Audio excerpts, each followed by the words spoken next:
Everybody's got their own opinion. You shouldn't let it worry you too much. Don Weller paints the West with soul. His watercolors ride strong with cowboys, cutting horses, and untamed landscapes. An artist, a writer, and true Westerner, his stories run as deep as his brushstrokes. I started drawing and painting when I was just a little kid, How old were you? probably 7 or 8. Is there anything you want to give some tips to people who wants to just start? If you want to learn to draw, you can't just sit in drawing class. You have to draw all the time. What does a successful painting looks like for you? Most paintings, I think, have composition, value, color, and subject matter. Composition and value are what make it a good painting. There is such story in your paintings. A strong sense of value in the composition. And I'm very careful about how things are positioned. Watercolor, you do it and it is successful or it's a failure. And you know before too long. The opinion that matters is your own opinion. Welcome to Wet on Wet, the podcast where we dive into inspiring artists, journeys, and watercolor artists. The goal here is to extract some valuable nuggets of wisdoms that you can apply to your own creative path.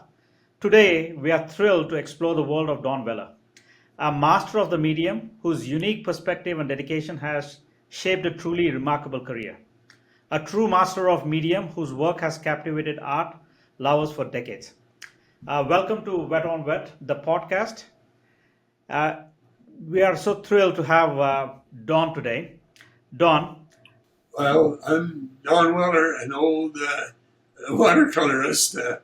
I was a commercial artist before painting watercolors, but that's what I'm doing now primarily. Watercolors and now some oils, but mostly watercolors over the years. Is there any reason why you got into watercolor, or is there any story behind when you started and how you started and where you are, to give people a little bit of context? Which part of the world are you in, Don, right now? Well, I'm in Utah right now, but when I was a little boy, I was raised in Pullman, Washington, Washington State. And my dad was an architect and taught architecture at the school at Washington State College. Now it's Washington State University. But he was an amateur watercolorist as well as an architect. And he would go out and paint very loose, kind of not very careful watercolors of landscapes and houses and old barns and such. And I started drawing and painting when I was just a little kid. I think my dad took me to a friend's office, and he was having a meeting about something, another architect. And to keep me quiet and keep me from fooling around, he gave me some paper and pencils and stuff. And kind of that's where it started. And I've been drawing ever since. I draw mostly horses and cowboys and cowboy activity because it's just a hobby of mine. I have horses and ride quite a bit. So that's the subject matter I came back to. And I went to Washington State University, majored in art. And when I got out of school, I was anxious to get far away from Washington. Where we lived, it was rolling hills and wheat fields. There were no cowboys there, and I was anxious to get as far away from that as I could. And I went to Los Angeles and found myself trying to make a living doing art. And I did. I designed logos, brochures, things like that, posters. And I did a lot of drawing in the process. And I experimented with all different kinds of ways to color what I was doing.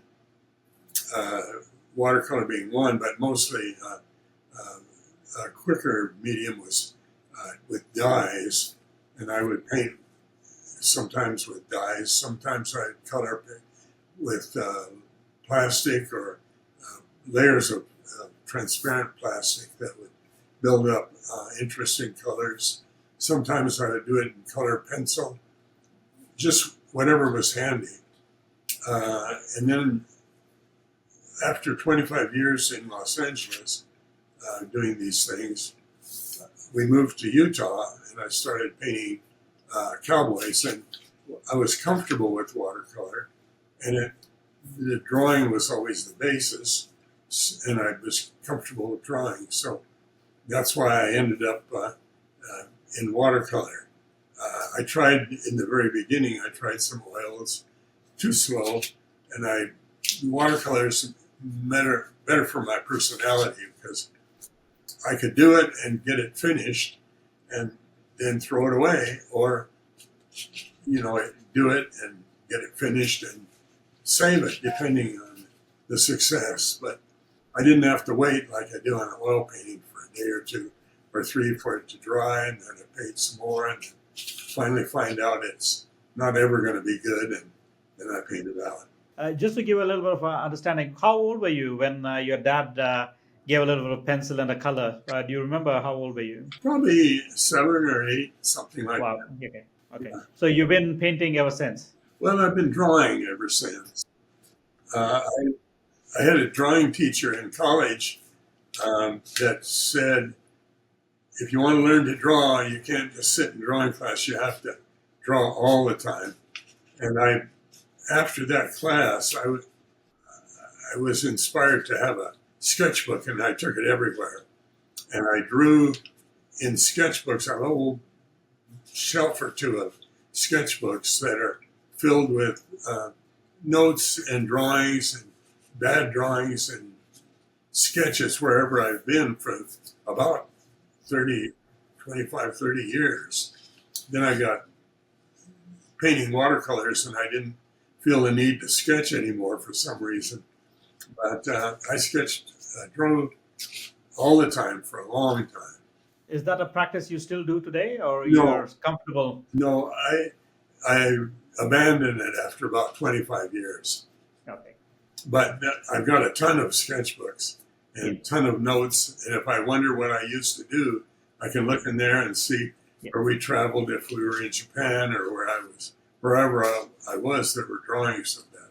No. Fantastic. But also, Don, I was just trying to understand, did you get any formal training in school or college for drawing, or has it always been just practice you've been doing? And then you did mention about a teacher who taught. Yeah, in school, my plan was to be a veterinarian, and I started college with that in mind. And I applied to vet school after 2 years, and they said, that's all well and good, but you've got to go back, and my electives, I took in art instead of in science. So I got rejected, and they said, try again next year, but take all this science. And even if I got accepted to vet school, I'd be there for another 4 more years after 2 years of pre-vet. But if I changed my major to art, I could be out in 2 more years and leave Pullman. So that's what I did. And so I did have a lot of, not a lot. I have drawing classes pretty much every year, every semester. And I had painting classes as well. But in those days, painting was always abstract expressionism. And so it didn't affect too much what I was interested in doing, but the drawing classes were a good basis. I'm assuming your parents were quite supportive about it, or were they doubtful that you're getting into art instead of science? Yeah, I think they were pretty supportive. I don't know if they thought I could make a living in it. I think they were surprised when I could. But yeah, they didn't discourage me at all. Do you remember when somewhere down the line you realized that I'm pretty good at it? I might be able to make a living with it. Do you remember when that moment happened, or was it a gradual progression that I might be making a living out of this one? I took a portfolio of sketches and little paintings I had done in school and went to LA and tried to get a job. And it took me 3 months to get a job. And the job I got was doing production for an advertising department in a department store. So it was pretty far from what I ended up doing. But gradually, yeah, I started getting some illustration assignments, and I started to realize that I could actually do drawings and sell them. The drawings at that time, drawings or paintings, whatever. It was always not my choice of subject matter, but it looked like it was going to be a way I could make a living. Not a very good one, but it looked like I could. How old were you, Don, when you were looking for those jobs at the moment? Do you remember? Oh, I was right out of college, so, Okay. 20, 21 maybe. So I was in Los Angeles for about 3.5, 4 years, Don. I did my master's in Los Angeles. I'm a mechanical engineer by training, but I was in Los Angeles, yeah, for a short period of time. So I have some understanding, but I've never traveled mid America, sort of speaking. I've been to East Coast and the West Coast, Yeah. but I appreciate America culture and other things. I was just also when you started. Did you remember what sort of the first painting you sold? Do you remember who you sold to or what you sold? Do you remember? Yeah, I did a painting of a dam that they were building in Washington Yeah. when I was in school, and I did an illustration of that dam. That might have been one of the first. I sold some cowboy cartoons when I Sure. was in high school. Yeah. So that might have been the first, but something like that. Yeah. But a cartoon you get in those days maybe $25, and the dam Yeah. I probably got maybe $100. So it wasn't a very good living, but it was something to do. But I've never been too worried about the living. I've always been more concerned about trying to produce drawings that somebody else would like, but that I would like primarily. I always like watercolor because I'm very impatient. I like because it's like Me too. Yeah. So I'm very impatient. I don't have the patience for oil or acrylic or anything else. I can very quickly pack everything in a small bag, go anywhere, paint anywhere, and especially if it's sunny, it dries out within a few minutes. It is it's a very unique thing, and also watercolor is not an easy medium for a lot of people to start with. Yeah. A lot of people start into watercolor thinking that it is easy, but they figure out it's quite difficult. It's cheap to buy materials, but probably one of the difficult materials to practice. But also, what strikes me when you're talking to you is like, for 2021, you had a much better understanding of what you wanted to do than most of the people right now. I would think I was a little clueless about what I wanted to do at 2021. Was there any reason why you were so you knew what you wanted to do early on? Was there any mentor or any guidance, or were you just you knew what you wanted to do Well, early on? the truth is, when I was in college, I was really planning to be a cowboy. I was going to rope calves in the rodeo and see where that took me. But by the time I got out of college, I realized I probably wasn't going to make a living doing that. And if you're going to be a cowboy, you're not going to make much money, and you're going to, it's going to be a hard life. And my friends who were in school and doing what I was doing, in rodeos, they were going to inherit their dad's ranch, and be cowboys, or they were going to become veterinarians. And that's why I decided, well, I'll be a veterinarian. So, but that didn't work out. I got too desperate to get out of Pullman, which shows you I didn't have enough patience, which also shows you why I like watercoloring. Because watercolor, you do it and it is successful or it's a failure.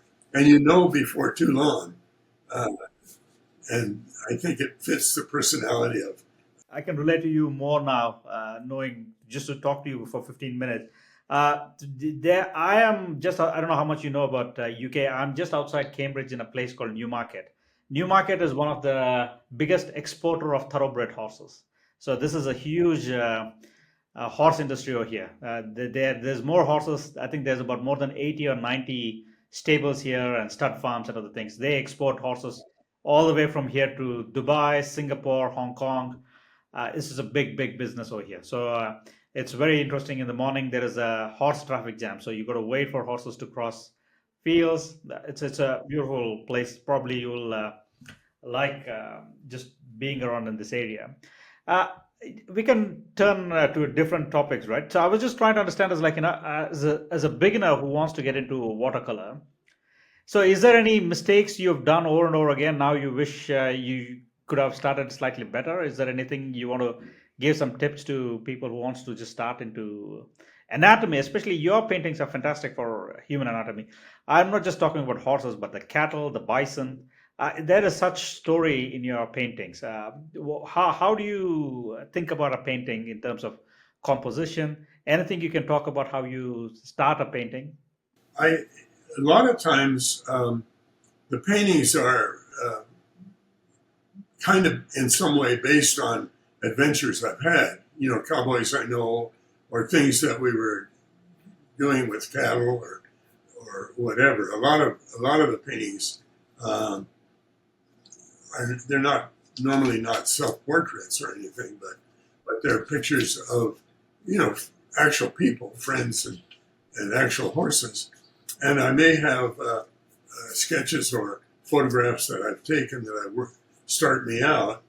I think that, you know, composition and value is probably what make a good painting. And so I always try to have a strong sense of value in the composition. And I'm very careful about how things are positioned.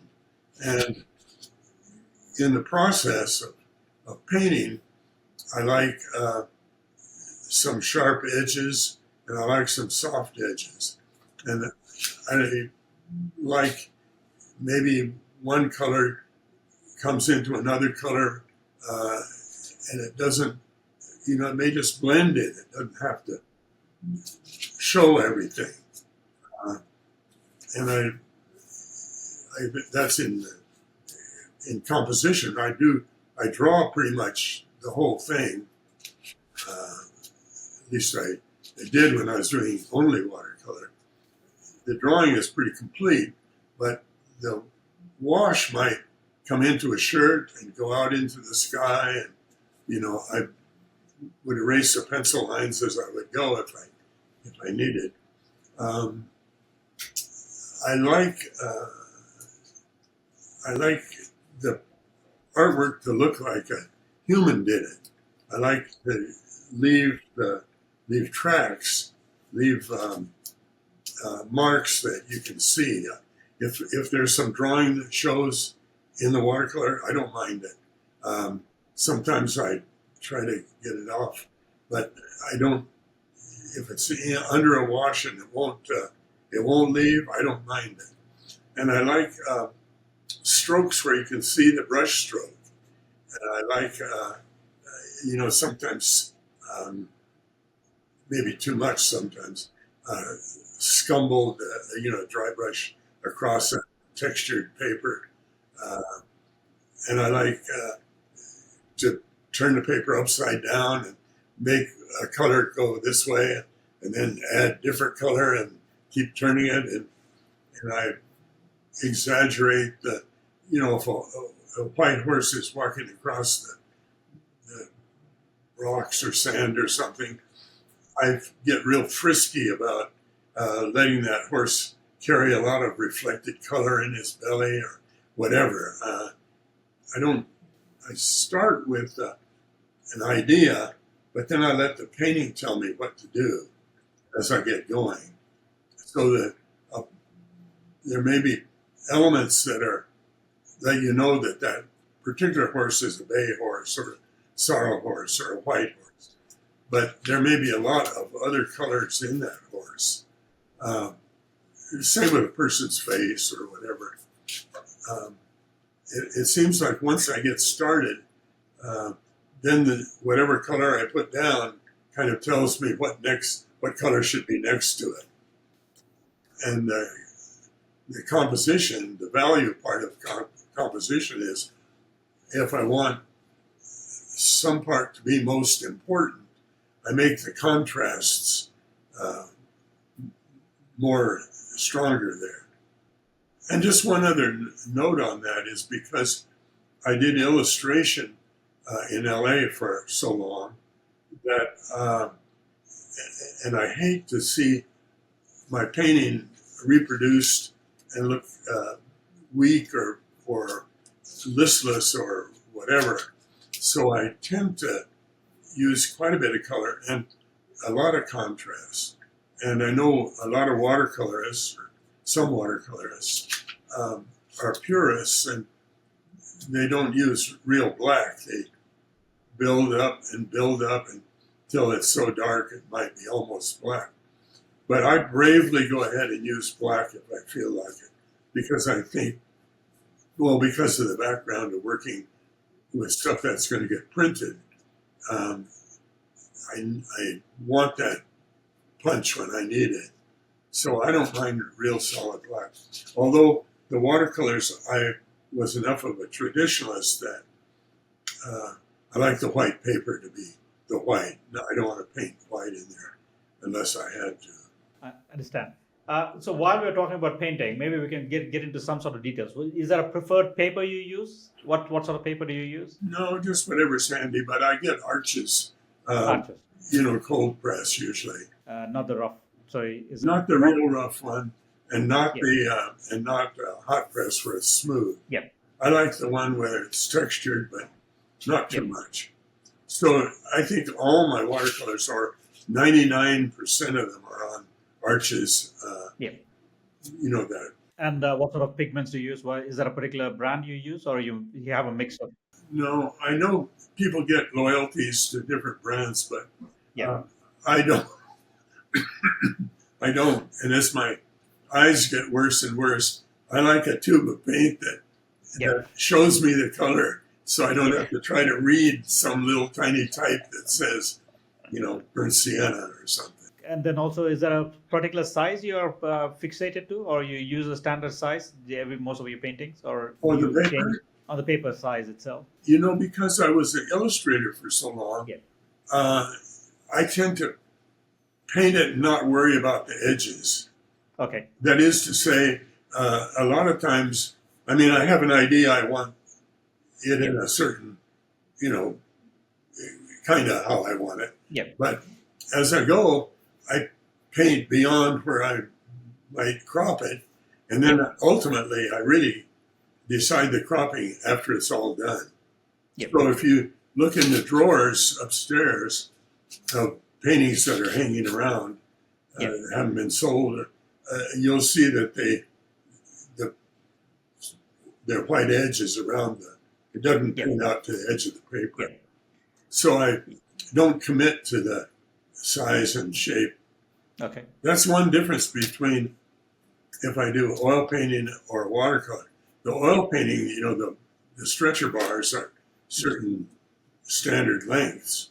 Yep. And so the painting is, 22 by, 30 or whatever it is. But the watercolor painting might be, 19 and 3/4 inches by, 10 and 7/8 inches or whatever. So you're not fixated, it doesn't bother you that it has to be a right size, nor No. putting a masking tape just to make sure that there is a clean edge. Doesn't No. bother you.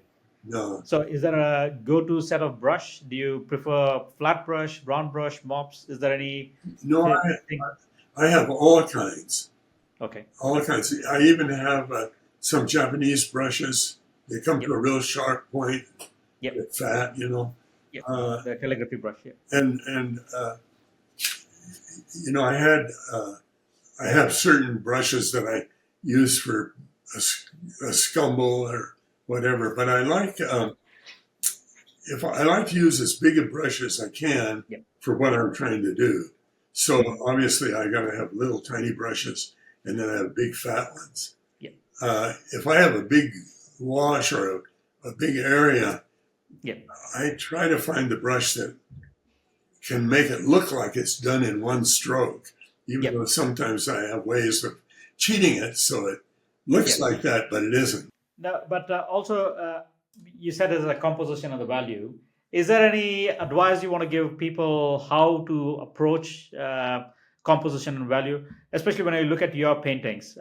You first of all, what I like is you are not. A lot of people tend to use the same colors over and over again, but your paintings there is no particular set of colors. You are such a free use of colors. You can use different colors. I've seen you paint with reds, greens, blues, all the colors, right? When you look at a but it's still unmistakably your paintings. I can look at the horses. I've been looking at studying your cowboys. I can make out that it is a Don's painting, but the colors and the composition, as you said, is very, very strong contrast. So, how would somebody who's trying to get into even your paintings is as strong as oil or other things, right? The people tend to make watercolors very weak, but your paintings look and feel more like an oil and acrylic, but it's made with a watercolor. I find it very refreshing to see. Is there any tips you can give about how to think about composition and value for somebody, me or intermediate, who wants to start about?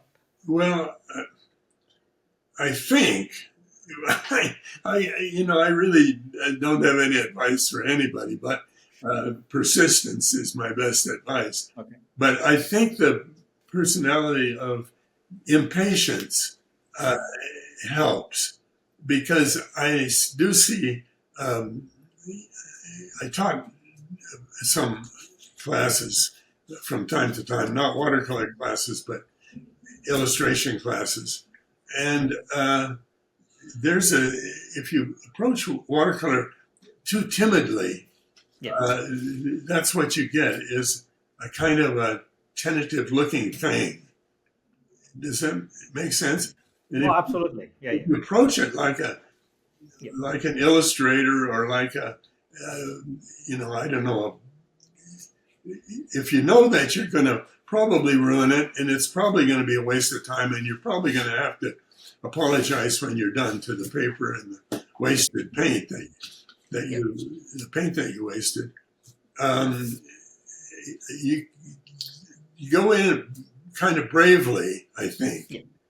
um, and because I plan it so pretty much Hmm. carefully before I start, I might do sketches, little Yeah. value sketches and stuff Yeah. before I start. But I know that certain parts of it I want to be black. Yeah. And I know that, you're supposed to start with white paper and work slowly until you get there. But I may take, I probably a lot of times, I go to where I'm going to have some black, and I may put that in bravely. Yeah. Then I'll work all the other colors up to it. Yeah. Now that's not always, and if I did a sketch, I know what I'm going to do on the side. So I may start quietly, and then it ends when the darkest darks come in, and it kind of all comes together, or it doesn't. But I think the approach of you're going to give this thing an hour or 2 hours or 5 hours or a day or two, and then you're probably going to throw it away. I think that's a better way to start than to think, okay, now it's all beautiful piece of paper and I got my brushes all lined up and I've got clean water dish and Hmm. I'm going to just try carefully to do. I think that might be wrong approach, at least for me. Yeah. Try not to be timid. Yeah. I think. No, it makes so I much sense don't know. because yeah, it's like yeah, if you're timid, the painting looks timid. So I think I like what you're saying. Also, do you prefer studio painting or do you do a lot of plein air? No, mostly studio. The you in the sketchbooks I used to, sometimes they're in color, sometimes they're black and white. Most often just drawings. But sitting with the bugs and all that, uh, it's fun. But and I used to a little bit, but mostly I'd rather just work in the studio. Then I can really plan it, and I'm not trying to reproduce the scenery. I'm trying to make a composition, and I can rough it out and move it and erase it or throw it away and get it together like that. So, do you tend to do a painting in one sitting, or you are usually wait, see how it goes, go around, take a break, and then come back, or is that your approach? Either way, I like to sit there with maybe a little music or something going on, or radio talking to me or something, and be isolated and refocused and have the painting experience where you are almost outside yourself, and that each color is telling you the next color, and you're putting it together and you're having a great experience. But it doesn't happen for me. I try it. That's what I'd like to do, but I can't, because there's always somebody that wants something, or something else, or there's something happening. So I just paint, and sometimes I can get something done in one day. Sometimes I can get it done in half a day. Sometimes it takes 2 or 3 days. Over the years, I've just learned to work with people talking on the phone and other things happening, and it doesn't bother me too much. So, is mornings more productive, or you prefer evenings or nights? Is there a more productive? Lately, I've been, it depends. It just depends. A lot of people would give you advice that you should set, so many hours aside to paint and clean everything out of your mind and clean your area, and don't let anybody interrupt you, and tie your children to the trees, and let your dog run away, and focus and throw the phone away. But I can't do that. And I'm doing some writing now too. And when I write, the advice I get is the same thing. Put 4 hours together where you don't have any interruptions. But it just doesn't work. I just paint when I can, and draw and write when I can, and if things interrupt me, try not to get too upset. No, but you are just talking about writing. Viewers that I don't know whether they know you are a prolific writer as well. So you have many novels right now. So is that an extension of your art? While you're painting, you think about that, or how have you been always thinking about writing, or when did this writing start? No, I've done some writing for quite a few years, but like writing like the kind of things you do in business, write a letter or whatever. But somewhere during COVID, I think, my eyes are getting worn out, and I can't do as much painting as I used to, and this and that, and I write on the computer, and in a way, the typing class I had in high school, I probably got D's in English, but I passed the typing, and after a semester of typing, the girls in the class could type, 70, 80, 90 words a minute. I could type 35. And but that class has been a class that I really I am glad I took it after COVID, because that's when I started writing. And Sure.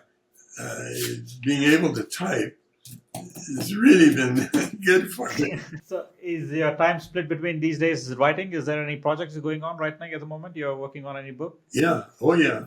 Yeah. Yeah, I have a book I'm writing, and then Yeah. I'm also trying to get paintings ready for uh, about 5 different shows. Yeah. So I'm juggling both of them. No, no, no. I'm again. I appreciate you making time. It was such a fun conversation trying to have with you.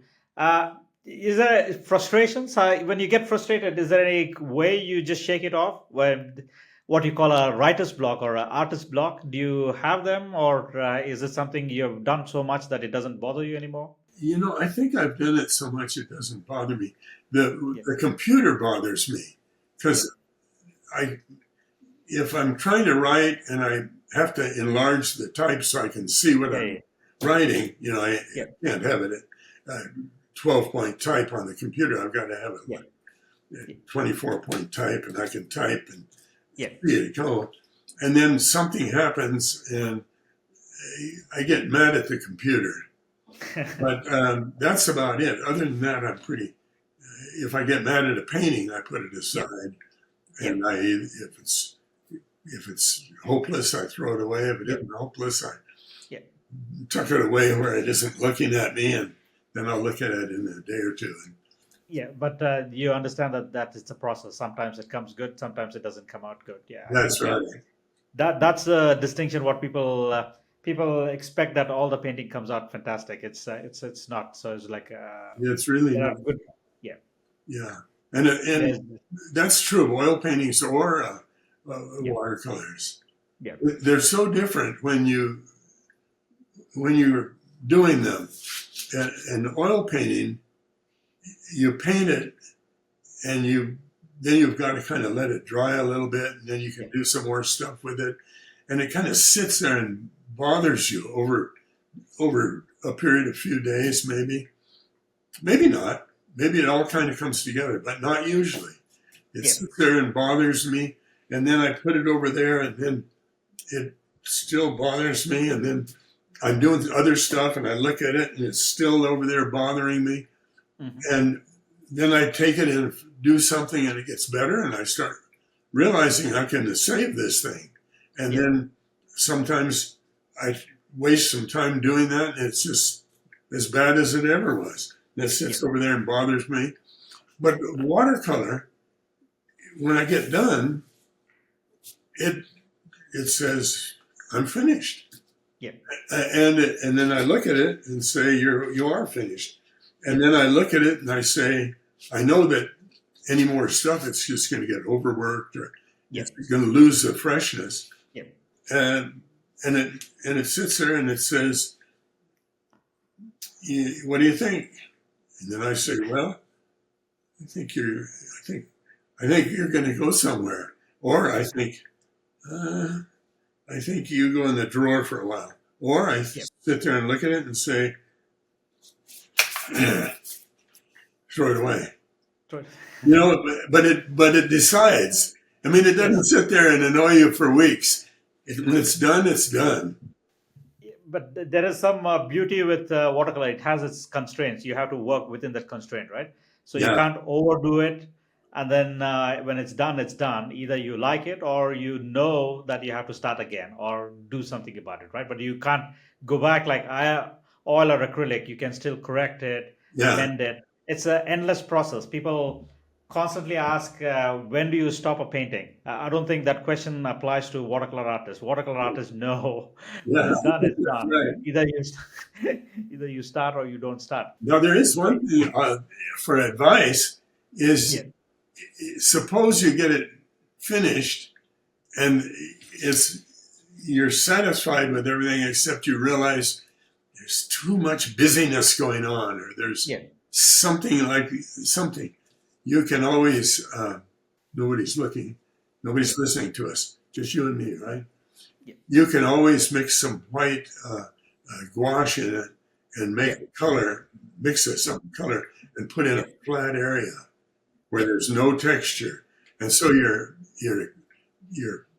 watercolor strokes and your color and all that has a quiet, simple background to compete against, and you can kind of sometimes you save it. Maybe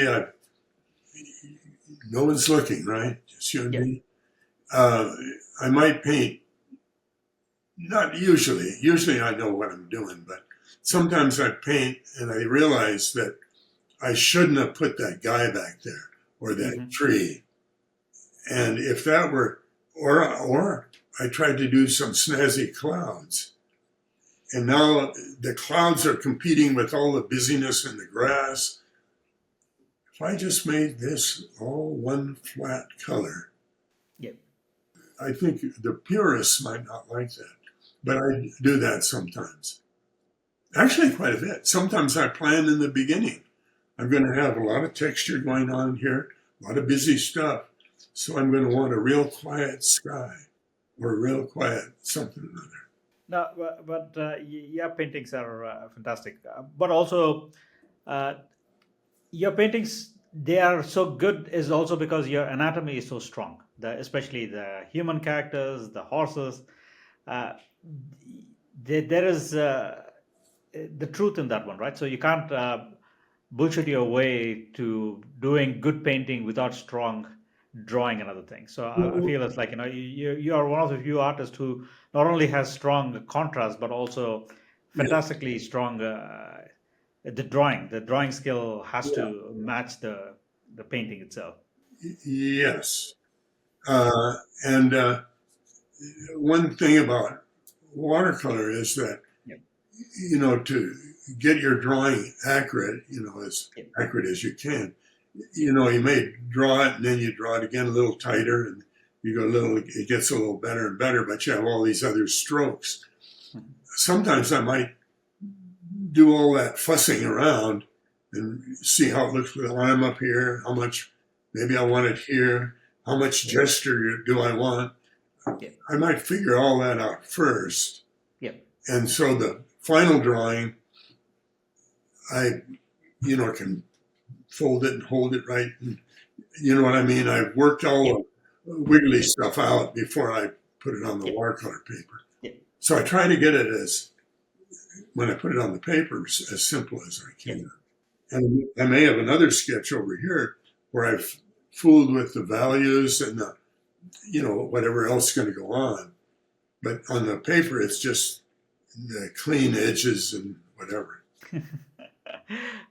Don, how do you deal with criticism? If people criticize or they have their own opinion about it, do you just say no, or how do you handle if people have criticized in the past? Or well, it depends who's criticizing it, of course. Gosh, for years, I think. Have you ever heard of? You lived in LA for a while. Have you ever heard of Art Center School? Art Center School in Pasadena. I know of Pasadena School. Yes. I taught there with another guy.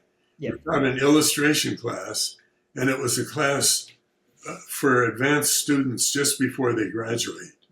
And we would give them assignments, and he was always critical, and I was always supportive.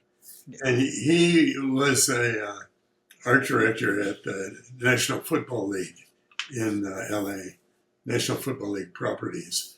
And so our opinions were so different that I think it confused a lot of students. But the students that were really ready to graduate, I think what they learned from us, or I hope what they learned from us, is that they have to be able to decide themselves if that painting is successful or is not. Because here you got two teachers with different opinions, just confusing you even more. But so, if somebody, I don't get much criticism because I'm not around other artists very much. Sure. Okay. And if people come and want to buy a painting, they come and look, and they see what they like, Yeah. and it's never the same one, and it's always, So I think everybody's got their own opinion, and you shouldn't let it worry you too much. Sure. The opinion that matters is your own opinion. And I think we touched on this a little bit before, but I'm much more interested in if I think it's finished and I think it's as good as I can do it, then I'm happy. And if it goes to shows and comes home unsold and goes to another show and it comes home unsold and it sits around here for hours and weeks and months, maybe years, and people come through and it's still unsold, and then somebody buys it and they love it. They pick it over all these new things. Yeah. They all find a home sooner or later, but a lot of them are in the wastebasket. That's their home because I wasn't willing to sign it. No, absolutely. Especially, but also, while you're talking about what does a successful painting looks like for you, Don? Most paintings I think have composition, value, color, and subject matter. Yeah. If it's abstract, then there's no subject matter, but you still have the other three. So do you rank them in a particular way? Is composition always on the first, and then the value, and then the? I think composition and value are what make it a good painting. Okay. And color and subject matter are what make it get sold to somebody. Yeah. They see, the barn. I love that old barn. I want to buy that painting. Or that blue will go with our couch. I want that blue. They buy that painting. But to me, what's important are value and composition. And drawing and how the brush strokes are and all that stuff too. But that's just my personal. So, but if you're judging or if you're looking at other drawings, these are the things you look at, basically. Yeah, and if another guy might paint it so that it's all very naturalistic, more than realistic, even naturalistic. I can appreciate that if they've got the value and the composition. But some paintings are, the color is garish and, whatever. I mean, there are a lot of things that can make me not want to look at that painting. But I like a good painting because of value and composition. What I wanted to ask was, is there horse paintings and then cowboys and other things? Are you ever tempted to paint something else, or you're still very much motivated or inclined towards painting those are the subjects you like to paint? Sometimes I paint other stuff. I've got two people over here, two photos of their dogs. And somehow I usually don't do any commissions, but the one person is somebody that has a lot of money and I could use a little. And the other is somebody that's a nice person, a friend of ours, going to move away. And they both want me to paint their dogs. And I think I will. Chacha keeps telling me we got to paint those dogs. And I will, but I got some other paintings I want to do first. So you don't take too many commissions at the moment, or you just like to paint what you like and then people like them? I'd not rather just paint what I want to paint. Oh, that's a luxury, Don. Not a lot of. If somebody wants a commission at it and it looks like it would be fun, I might do it. But usually it's a picture of their horse, and I'd have to go look at their horse and try to get some light so I can, give it a shadow side. And they've got a picture that they took with their flash bulb. But, I don't want to do that. So is there a favorite brush? Is there a flat brush, round brush? Which would you pick? Probably a flat brush. Flat brush, okay. But I need the other ones too. Other ones. I have some brushes that are fan brushes. Have you ever seen those? Yeah, I've seen those things. So you can make a stroke and it puts in, 300 blades of grass in one That's stroke. right. Yes. I like those brushes too. Yeah, yeah. Mane of a horse or the tail of a horse. Most commonly used pigments. Is there a particular pigments you use more? Particular colors? When I say pigment, Well, a lot of horses are burnt sienna. burnt sienna. Okay. Yeah, so I probably do a lot of burnt sienna. But I Burnt try sienna. to make them not just burnt sienna. I try to make Yeah. them, maybe red on Yeah. one side and bluish purple on the other side. So we talked about the paper, but I didn't ask how thick the paper is. Is it 300 grams or four? What sort of? Sometimes it's heavy, sometimes it's thin. Okay. Depends how rich or poor I feel Okay. when I'm in the store. Yeah. Or, it's easier to wad up if it's not too heavy. Yeah. Like 90 pound. Yeah. I wouldn't go any lighter than that, but Okay. Yeah. 90 pound, you can still wad it up and throw it away. Yeah. If it's on the heavier paper, there's some advantages to that. Yeah. But it doesn't matter to me. The surface is more important. Do you buy in a roll and then you cut yourself, or you generally buy a sheet? No, I buy sheets, big sheets. Sheets. It's easier. Yeah. Yeah. I think if it's bigger than that, how do I paint it? Yeah, of I course. like to paint, reasonable sizes. Is there a palette you have which you've been using, or you don't prefer? You just like a butcher's tray or anything? I say that I've got a bunch of stuff. I've got a round palette with a lot of pockets, and sometimes I have them the colors all around, so it's like a big rainbow. Yeah. And I use that quite a bit. Yeah. Actually, that's probably the palette I use the most, is big round one. Is there a name for that, or do you know the name for that palette? No, I don't know. It's just I've got Just a disc. Okay. I've got a It's bunch just of them because then I let it get dry and hard, and then I another time want new ones. But so I get the paint in little tubes, and then I put it on that thing. So, favorite artist, Don? Any favorite artists you like, past, present? Painting Western paintings. Western, anything, but Western or any other artist you like, you admire, or you get inspired. There was a cowboy artist named George Phippen.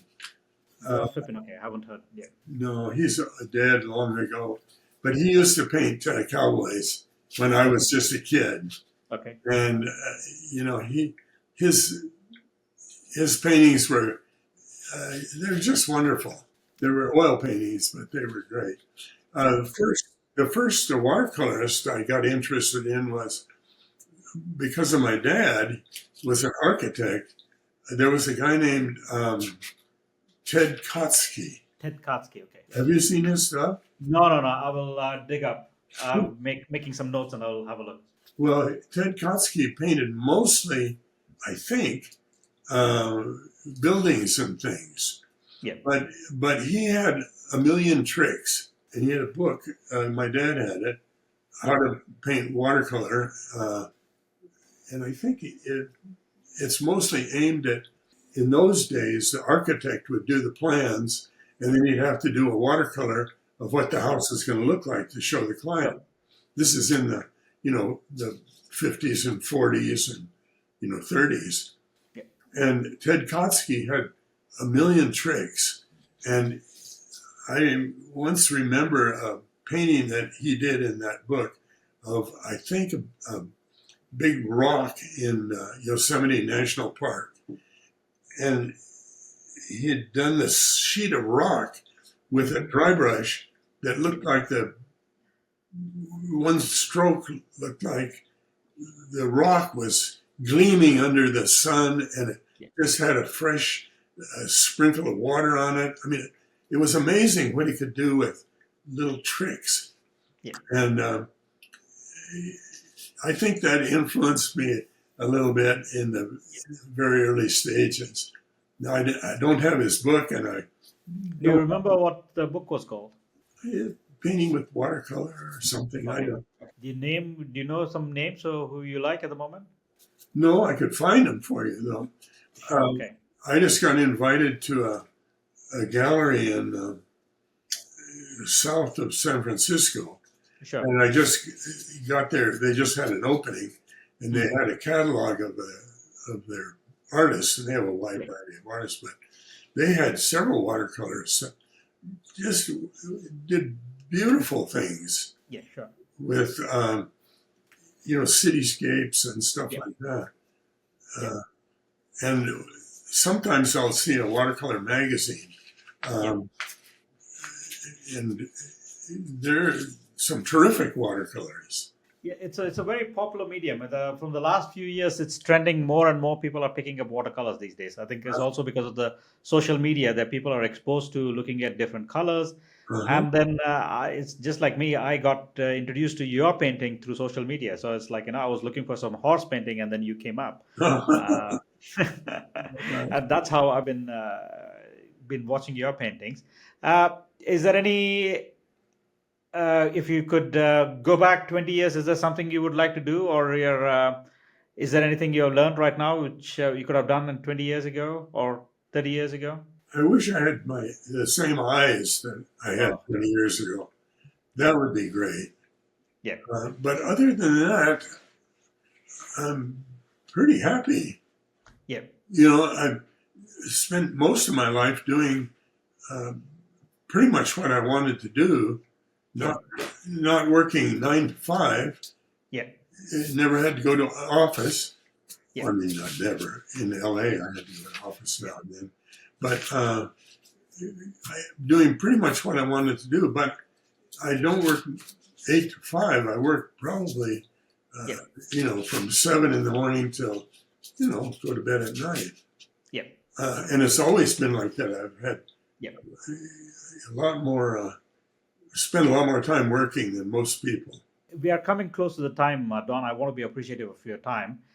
Is there a best way for others to reach you? What's the best way to reach you in case people want to reach you? Is it Well, they can yeah, email Chacha at, yeah, or yeah, I have a website. They can go there sure. and Yeah, get I can link those things.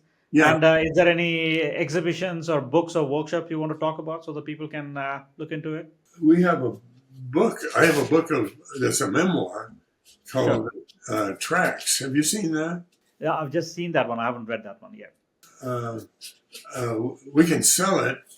It costs Sure. $75, but it's 200 pages, mostly pictures, and a Yeah. few stories along the way. But Yeah. it shows not it shows a few oil paintings and a few pages of commercial art that I Yeah. did, but mostly it's watercolor paintings of cowboys and horses. I will add those links, and then is it on sale at the moment, or is it going to be on sale at the moment? Sure, no, it's on sale. It's on sale. Okay, I will add the link so that people can know where to buy that one. Let me Is there show any it. other I can show it exhibitions? to you. You want to see it? Sure, please. Okay, I'll show it to you. Yeah, of course, please. Right back, don't leave. No, no, I won't. You can see it's very heavy. Of course, yeah, I can see it. Yeah, That's the cover. yeah,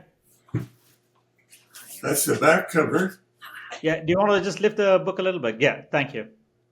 Back cover. Yeah, Cover. again, such strong contrast. Your paintings are. You can come in the screen, Chacha. There's no reason to be Yeah, don't be shy. shy about. Yeah,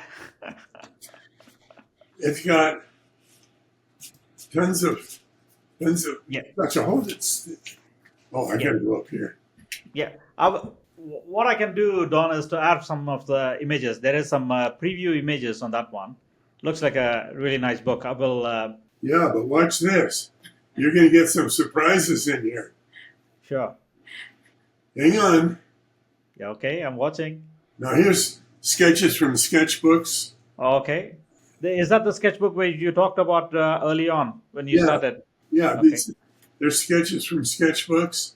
Yeah. There's things I did as a designer, Okay. and there's posters. They're all your posters. Yeah, posters. So, Yeah. hang on, more cowboys. Yeah. Can you still see? Yes, I can. And then portraits for the music industry. Yeah. More cowboys. Yeah. More sketches. Yeah. Stamps. Yeah. More cowboys. The big surprise you didn't get. I'll show you the big surprise if I can find it. I think those pictures were stuck together. There we go. You do that. Oh, Elton John on Time Magazine. I know. Is there any parting words, Don, you want to say? Well, for a long time, Chach and I taught a class in art at the University of Utah, and the main thing we taught was Yeah. a pie chart. If you picture a pie chart, Sure. and it's got all kind of little sections of what's important if you're going to be an artist. One would be talent. One would be little sliver is talent. Little Yeah. sliver is money from home. Little sliver is good sense of color and other whatever, all kinds of stuff. But Yeah. 90% of it, Yeah. persistence. What a pleasure, Don. I enjoyed it very much, and I'm hoping that the viewers going to enjoy it as well. We enjoyed it too. No, I appreciate it. I appreciate it because we took a few times to try to get you scheduled. Good. I will sign off right now. And again, Chacha, very nice meeting you. Thank you. And Don, the pleasure. Your head in. Again, what a pleasure. Have a good day, and I will hopefully we'll meet face to face sometime. I hope Yes, so. that's Yeah, okay. come visit us. Yes, that'd be wonderful. All right. Nice meeting you guys. Thank you very much. Have a good day.